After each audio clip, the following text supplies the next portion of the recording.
Good afternoon everyone. मैं रुपेश हूँ और मेरे पास जो टॉपिक्स आए हैं वो है इंटरनल फिनिशेस के। उसमें इंक्लूड होता है internal putty work, texture work, paint work, internal wallpapers, wardrobes and kitchen cabinets and vanity, and last is false ceilings. ये मेरे टॉपिक्स हैं और हम इसके बाद लास्ट में बात करेंगे मटेरियल के लिए and man power and methodology. तो shall we start. Internal putty, ये जितना भी लाइक प्रीवियस हमारा जो टॉपिक था वो था प्लास्टर पे। प्लास्टर के बाद आता है हमारा पुट्टी वर्क, जिसके ऊपर हमारा पेंट होता है, टेक्सचर होता है और वॉलपेपर्स होते हैं। तो बेसिकली जो अनइवननेस हमारी रह जाती है प्लास्टर वर्क में, क्योंकि प्लास्टर जो होता है उसकी जो सरफेस होती है अगर हम उसको बहुत डीपली देखें तो वो रफ़ होती है। तो उसको स्मूथ करने के लिए हम पुट्टी वर्क करते हैं। और पुट्टी जो होता है ये सारी वाइट सीमेंट बेस्ड होती है, जिसका हम एक लेयर, दो लेयर, तीन लेयर करते हैं अकॉर्डिंग टू द सरफेस। जो छोटे छोटे क्रैक्स होते हैं हमारे प्लास्टर में रह जाते हैं, ये उसको कवर करता है। और ये बेसिकली सैंडविच हो जाता है हमारे पेंट वर्क और प्लास्टर के बीच में, दोनों के बीच में होता है, जिससे ये बॉन्डिंग क्रिएट करता है।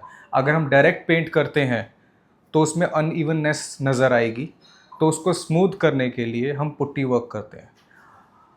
अगर हमारा प्लास्टर में कहीं भी हल्की सी अनइवननेस है, फॉर एग्जांपल हमारा प्लास्टर जो हो रखा है वो कहीं से बेंड हो रखा है हल्का सा नीचे, तो उसमें हम इस पर्टिकुलर लेवल पे पुट्टी फिल करेंगे जो ये लेवल है डाउन, और बाकी इस लेवल पे थोड़ा कम होगा, तो सो दैट कि ये वाली जो सरफेस है प्रॉपर प्लेन नज़र आए। पुट्टी का ये मेन पर्पज़ होता है जो एक्चुअल में हम करते हैं। अकॉर्डिंग टू द बाकी चीज़ें जो हैं like cement based putty, description इसकी है, a power that must be sorry the powder must be mixed with water to create a plaster paste. तो ये जो चीज़ है इसको हम पुट्टी को जो हम रेडी करते हैं ये पाउडर फॉर्म पे आता है। इसमें टैल्कम भी होता है और वाइट सीमेंट होता है। जो वाइट स्टोन्स होते हैं उनको पाउडर बनाया जाता है, ताकि वो इजीली हमारी वॉल पे जो पेस्ट है, जैसे हमारा टूथपेस्ट होता है, तो वैसे अप्लाई हो जाए हमारी वॉल पे।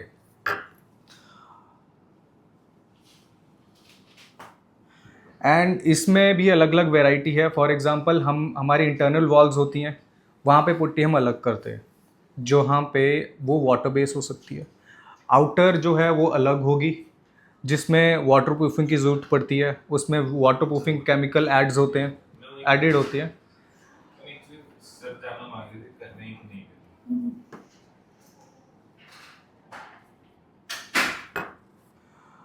ओके, ये जो थी पहले थी हमारी cement based, and another is acrylic putty. इसमें है water based, already to mix paste, half paste that is easy to apply. और एक्रिलिक पुट्टी भी हमारी इंटरनल यूज़ होती है। उसके अलावा जो हमारी है ये बेसिकली मॉइस्चर रेजिस्टेंट भी होती है सारी जो हमारी पुट्टी वर्क है, क्योंकि हमारा पेंट वर्क जो ख़राब हो सकता है, वो पुट्टी के नीचे जो प्लास्टर है अगर उसमें कहीं भी मॉइस्चर रह गया तो मॉइस्चर के ऊपर भी ये लेयर बना देती है। मैक्सिमम सारी पुट्टी सेम काम करती हैं। द डिफरेंस इज़ कि इंटरनल वाटरप्रूफिंग वाला नहीं चाहिए होता, आउटसाइड जो है हमारा वाटरप्रूफिंग वाला चाहिए होता है। तो इनमें ये डिफरेंस है, जिसमें हमारा सीमेंट बेस आ गया, एक्रिलिक आ गया, जिप्सम बेस्ड आ गई। ये तीन टाइप की है जो हमारी अभी यहाँ पे यूज़ हो रही है। ठीक है जी।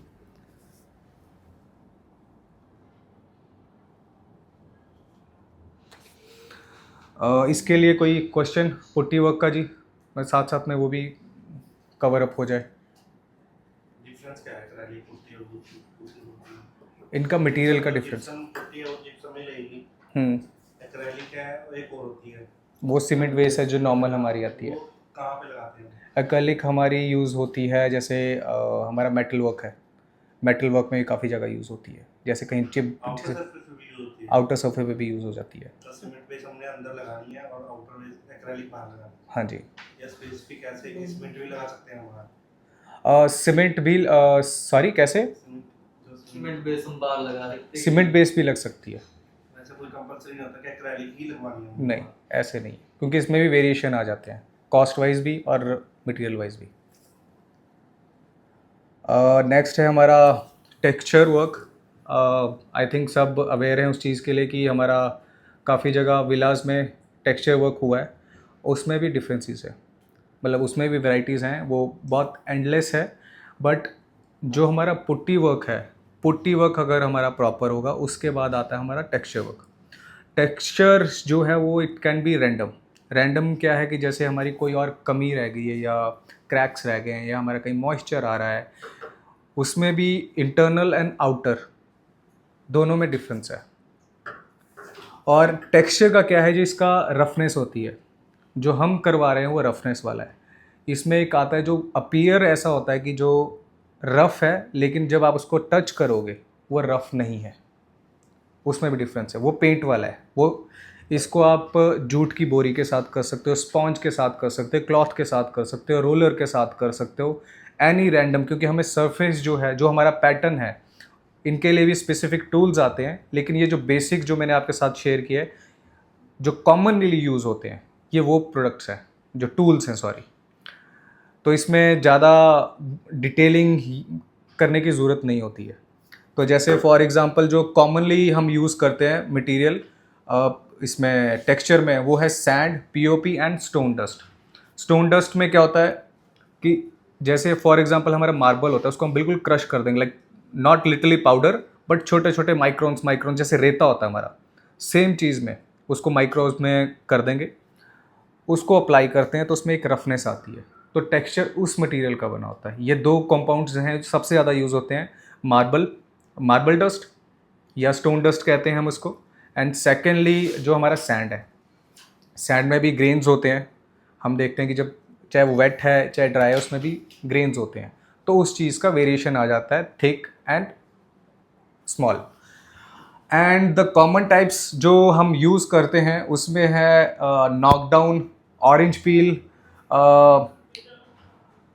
Sand swirl, skip trowel, stomp brush and popcorn and comb का लाइक वर्डिंग्स में ही क्लियर है। जैसे ऑरेंज पील है, जब हम संतरा छीलते हैं तो उसमें आप देखोगे कि संतरे के पील के बैक साइड पे और जो ऑरेंज की आउटर इंटरनल कवर होता है पील और उसके अंदर, तो वो भी एक टेक्सचर जैसा टेक्सचर है, तो सेम अपीयरेंस उसकी आती है। एंड उसके बाद जैसे हम पॉपकॉर्न आ गया। पॉपकॉर्न में क्या होता है कि आप एक कोई वेट स्पॉन्ज लेते हो, साथ में अप्लाई करने के बाद उसको लाइक जगह स्पॉट्स पे आप उसको करते हो, उसमें हल्के हल्के छोटे छोटे स्पाइक्स बन जाते हैं। जैसे हमारा एक जैक फ्रूट होता है, जैक फ्रूट की जैसे सरफेस होती है वैसे क्रिएट हो जाता है। तो इसमें है कि रैंडमली आप कुछ भी कर सकते हो। जैसे आपको रफ सरफेस चाहिए, ये इंटरनली के लिए अलग होता है, इंटरनल वर्क के लिए अलग होता है, आउटर वर्क में अलग होता है।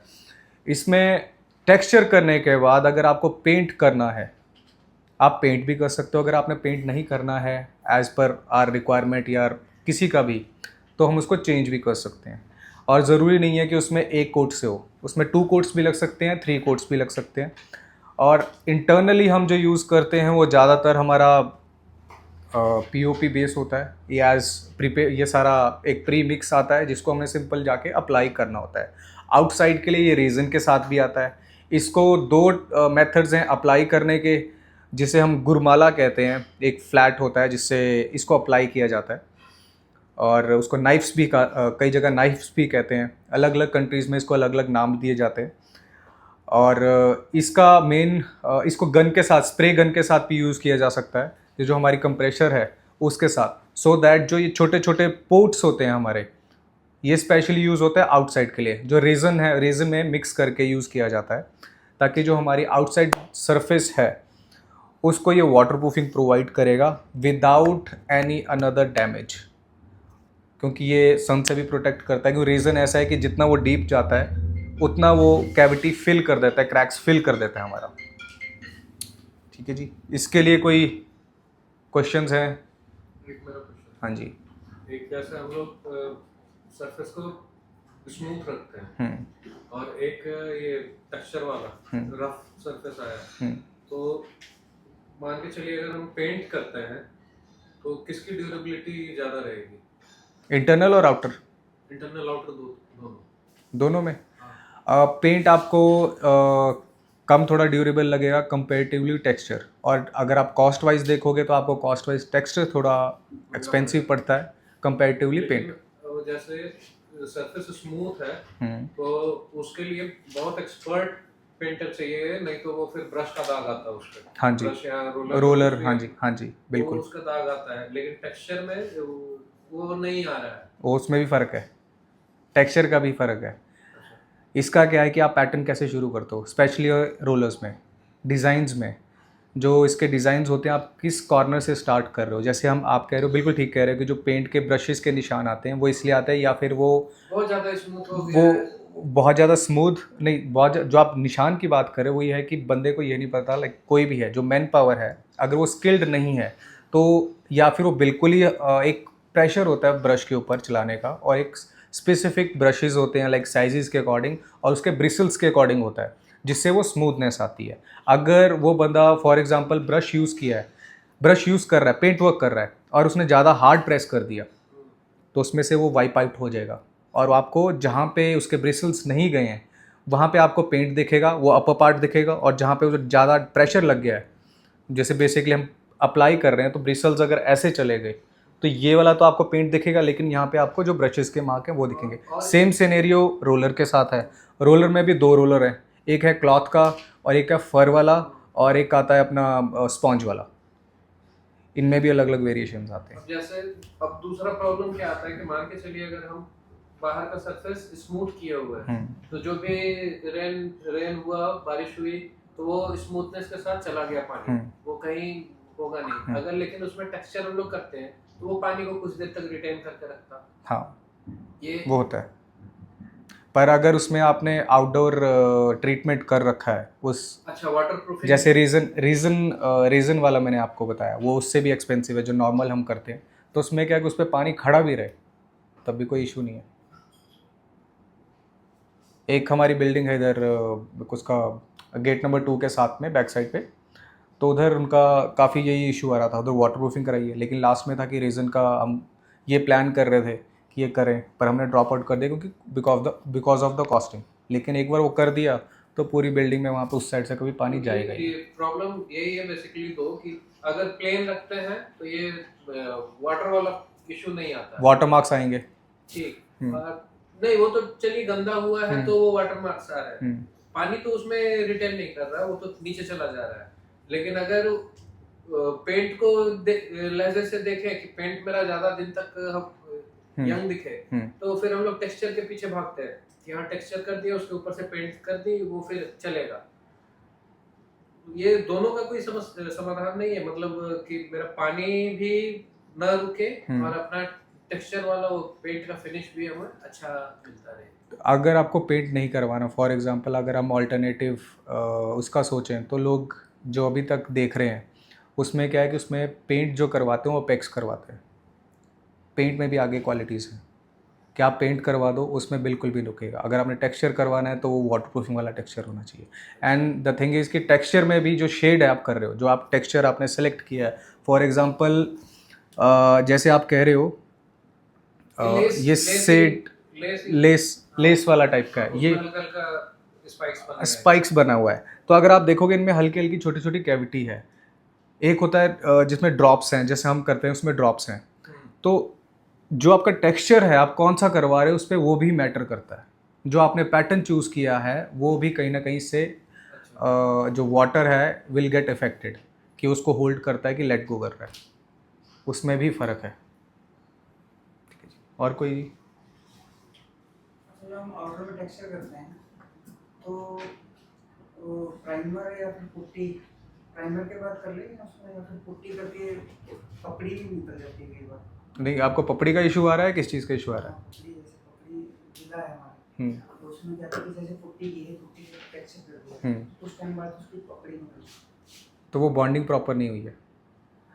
अगर हमारी, जैसे हमने शुरू किया था पुट्टी से, पुट्टी में भी मिक्स करने के मेथड है हमारे। काफ़ी जगह जो है पेंटर्स या जो उनकी पेंटर्स की जो लेबर है वो सबसे पहले उनको, अगर आपको ये पता है कि 20 kg का बैग है, अगर उन्हें 20 kg का पूरा उस पर पूरी स्पेसिफाइड है, क्लैरिटी दे रखी है कि आपको कितने केजी में कितना पानी मिलाना है और उसकी मिक्सिंग कैसे करनी है। अगर आप नोटिस करोगे हमारे जो होते हैं ये डंडा लेके मिक्स कर रहे होते हैं, हाँ जी देख चेक करते हैं हो गया, लेकिन उसकी एक पेस्ट की एक पर्टिकुलर डेंसिटी होती है कितना होना चाहिए। सेम चीज़ goes to the texture also, कि उसको मिक्स कैसे कर रहे हो, क्योंकि जो मिक्सिंग होती है वो हमारी मशीन से होनी चाहिए और उसमें अगर 1 kg में ½ kg पानी डल रहा है तो वो ½ kg पानी ही होना चाहिए, ये नहीं कि हाँ अंदाजे से कर दिया। वो चीज़ है, डिफरेंस वहाँ पे है। अगर पपड़ी जम रही है तो फिर ये वो बेस जितना पीछे पीछे जाते रहोगे, हमारा वॉल में कहीं पानी ना हो, हमारे प्लास्टर में पानी ना हो, हमारा जो पुट्टी वर्क है कहीं उसमें वाटर की मिक्सिंग हमने ज़्यादा ना कर दी, ये ना हो कि वो सारे से सीप थ्रू करके हमारे टेक्सचर पे पहुंच रहा है और उसका जो बेस है हमने वो वेट पे ही लगा दिया है। पुट्टी जो थी वो भी वेट थी, जल्दी जल्दी के चक्कर में पुट्टी भी कर दी और जल्दी जल्दी के चक्कर में प्लास्टर के ऊपर पुट्टी कर दिया और जल्दी जल्दी के चक्कर में ब्रिक वर्क के ऊपर प्लास्टर कर दिया। तो उसको ड्राई होने का टाइम मिला ही नहीं, क्योंकि हर एक चीज़ के स्टेप्स हैं। तो ज़्यादातर सिनेरियोज़ उस चीज़ का होता है और मैन पावर इसके लिए जो वर्कमैनशिप है वो भी बहुत ज़्यादा इफ़ेक्ट करती है कि वो कैसे उसको मिक्स कर रहे हैं, कैसे उसको अप्लाई कर रहे हैं और कौन से टूल यूज़ कर रहे हैं। टेक्सचर से पहले प्राइमर करना ज़रूरी है कि? बिल्कुल, मेथड ही वही है। अगर आपने वॉल के ऊपर सीधा ऐसे ही कर दिया, उसमें रेते के मॉलिक्यूल्स हैं या डस्ट है, वो स्टिक कैसे करेगा? फिर आपका मटेरियल यूज़ होगा अगर अनइवन सरफेस है, चाहे वो इंटरनल है आउटर है ना जी। अब हम आते हैं हमारा पेंट वर्क। जैसे आप देख पा रहे होंगे कि कुछ कलर्स हैं जो मैंने ऐड किए हैं और हमारे बेसिक जो हैं वो है 7 कलर्स, जिससे सारे थाउजेंड्स, हंड्रेड्स, लैक्स जो भी जितने भी हैं, और उसमें भी वेरिएशन है। वेरिएशन क्या है कि हमें ग्लॉसी चाहिए, मैट चाहिए, कम ग्लॉसी चाहिए, इंटरनल वर्क के लिए पेंट चाहिए, आउटर वर्क के लिए पेंट चाहिए। जैसे उसमें काफ़ी सारी वैरायटीज़ आती हैं। इनेमल है, इनेमल पेंट है। इनेमल सबसे पहले हम स्टार्ट करते हैं इनेमल पेंट।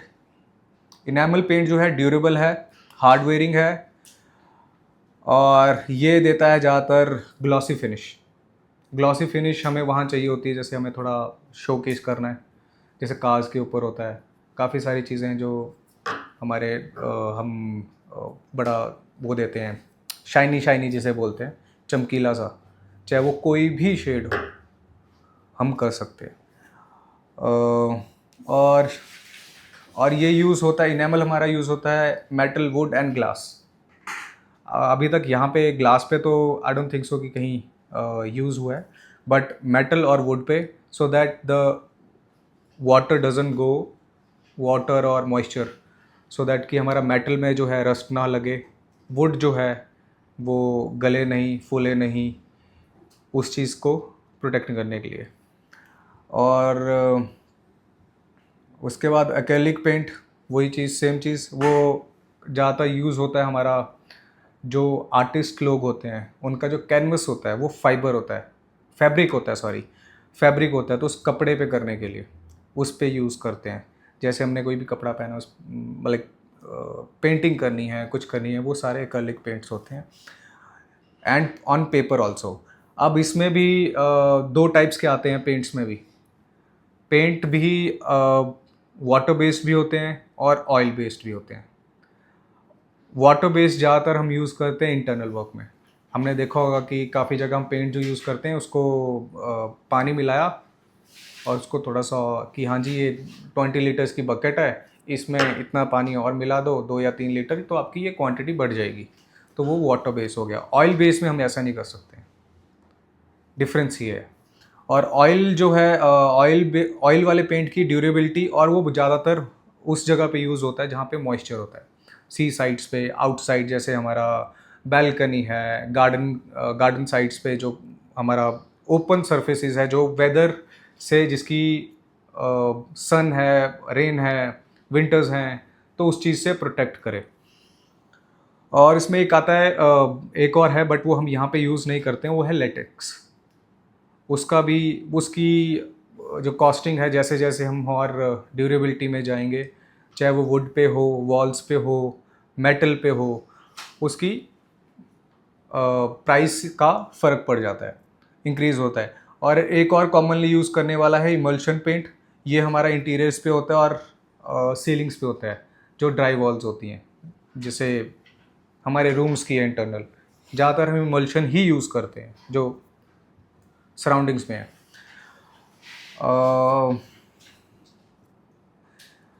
मैट सिल्क, ये सबसे महंगा वाला पेंट होता है। ये जो लग्जरी जिन्होंने शो करनी होती है और स्मूथनेस शो करनी होती है, और एक जैसे सिल्क होता है हमारा, smoothness and shininess and reliability, durability, reliability, whatever you can call it, वो चीज़ है।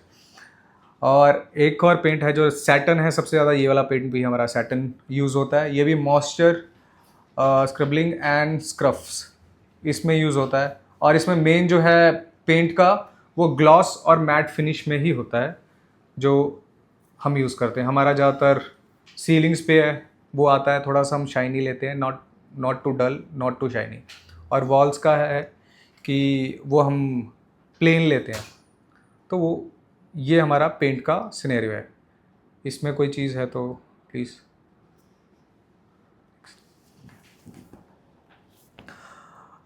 इंटरनल वॉलपेपर्स, इंटरनल वॉलपेपर हमारा एक्सपीरियंस सेंटर में यूज़ हो रहा है वॉलपेपर्स, और इसको वॉल स्टिकर्स भी कहते हैं।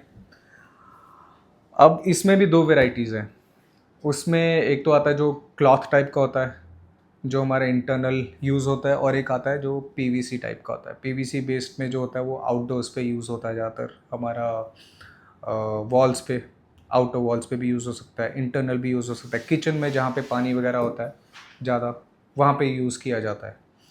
और इसमें पीवीसी एंड विनाइल, ये दो वेराइटीज़ हैं जो ज़्यादातर वॉलपेपर्स में आती हैं।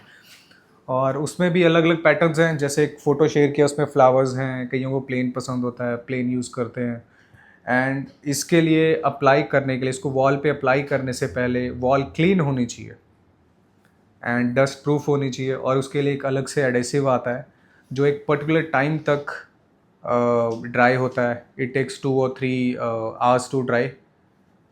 और बट ये है कि वॉलपेपर अप्लाई करने से पहले हमें पहले मेजरमेंट्स करनी पड़ती हैं प्रॉपर, कि वो कितना साइज़ में आ रहा है, और कैलकुलेशन होनी चाहिए प्रॉपर। क्योंकि अगर हमारी वॉल 12 बाय 12 है, उसको अप्लाई कैसे करना है वो प्री प्लान्ड। और इसमें सबसे ज़्यादा प्रॉब्लम आती है, इसमें बबल्स क्रिएट हो जाते हैं। तो बबल्स जो हैं वो ना क्रिएट हों, तो हम कोई एक पर्टिकुलर कॉर्नर चूज़ करते हैं। वो लेफ़्ट टू राइट भी हो सकता है, अप टू डाउन भी हो सकता है, और डाउन टू अप भी हो सकता है। और इसके लिए स्पेसिफिक टूल्स आते हैं जिससे इसके बबल्स निकल सकें और इसकी स्टिकीनेस बनी रहे। बट इसका सबसे बड़ा प्रॉब्लम इसका एक है कि ये जो कंडीशंस हैं, फॉर एग्ज़ाम्पल अगर ज़्यादा हीट है और जो हमारा एडेसिव है वो प्रॉपर नहीं है, तो ये अपनी बॉन्डिंग छोड़ने के लिए रेडी रहता है, क्योंकि due to the weather effect इसमें ये इश्यूज़ हैं। धन्य जी, इसमें की और डिटेल में जाना है तो फिर मैं शेयर कर सकता हूँ चीज़।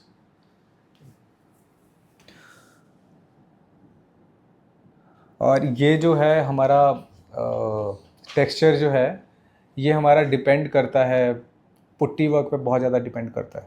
अगर पुट्टी वर्क का सरफेस अगर हमारी क्लीन नहीं है और उसमें बम्पीनेस है, अनइवननेस है, तो उससे हमारा जो पैटर्न है वो बिल्कुल भी एनहेंस नहीं होगा।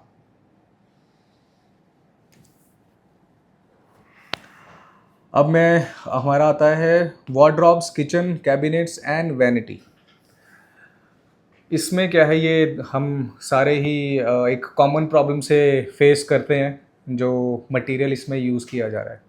प्रीवियसली जो मटेरियल यूज़ करते हैं, किया जा रहा था और कई जगह भी यूज़ करते हैं, वो है वुडन फ्लैंक्स लगा के उसके ऊपर प्लाई लगाया, कि 19 mm का लगाया या 6 mm का लगाया, पल्ला बनाया एंड द फ्रेम बना के उसको लगा दिया विद हिंजेस। और इसमें सबसे ज़्यादा अभी जो लेटेस्ट यूज़ हो रहा है वो MDF है। MDF ये वो मटेरियल है, जैसे इसमें XYZ एनी वुड, ये कंप्रेस्ड विद हीट, उसकी थिकनेस वेरी कर सकती है कि हमने उसको यूज़ कहाँ करना है। ये हमारे कबर्ड्स में भी यूज़ होता है, हमारी वैनिटीज़ में भी यूज़ होता है, जो टॉयलेट्स में यूज़ होती हैं जहाँ पे हम अपना सामान रखते हैं, और उसके बाद हमारे वार्डरोब्स में भी यूज़ होता है।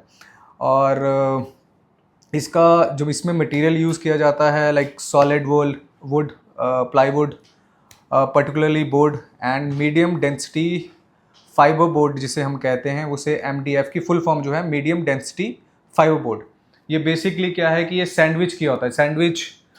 सैंडविच का मतलब कि ऊपर से भी जैसे ब्रेड होता है, सैंडविच होता है, नीचे उसमें जो भी हमने जैम लगाया या कोई भी चीज़, ऊपर भी ब्रेड नीचे भी ब्रेड, तो उसको अगर हम प्रेस कर दें और उसको हीट कर दें तो उसको वो अपनी एक बॉन्डिंग क्रिएट कर लेता है।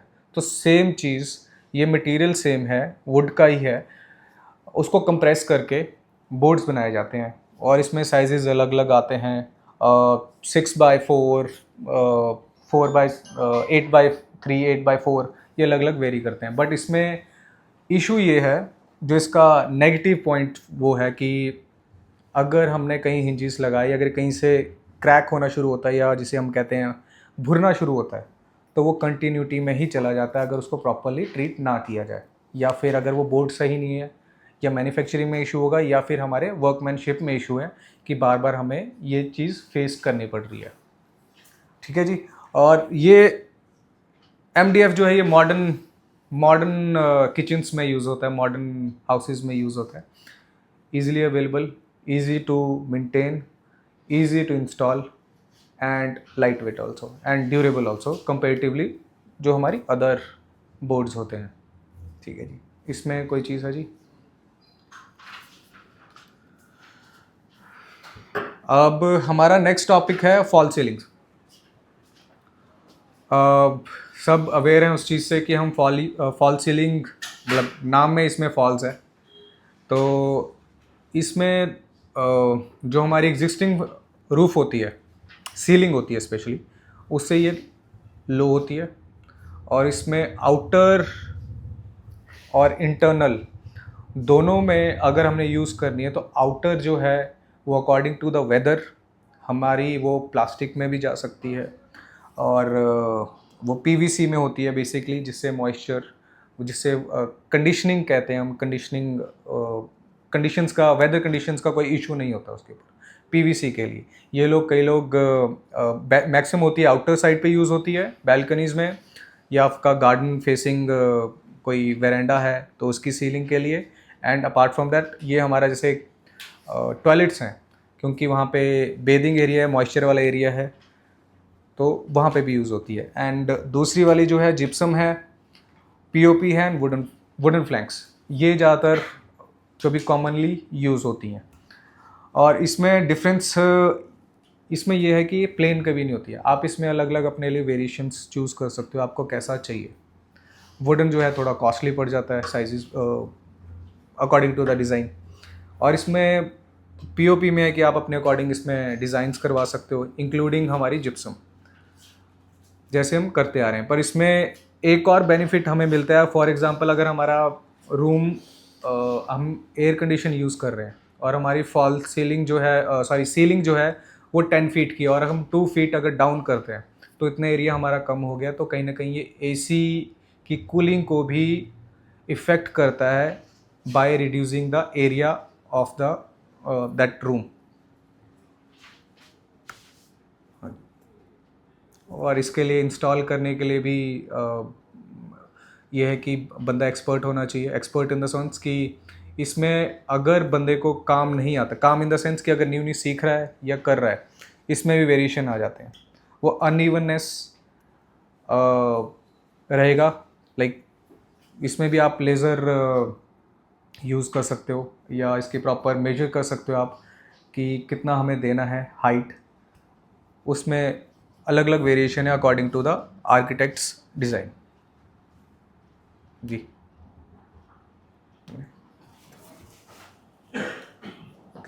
We are done. Thank you so much.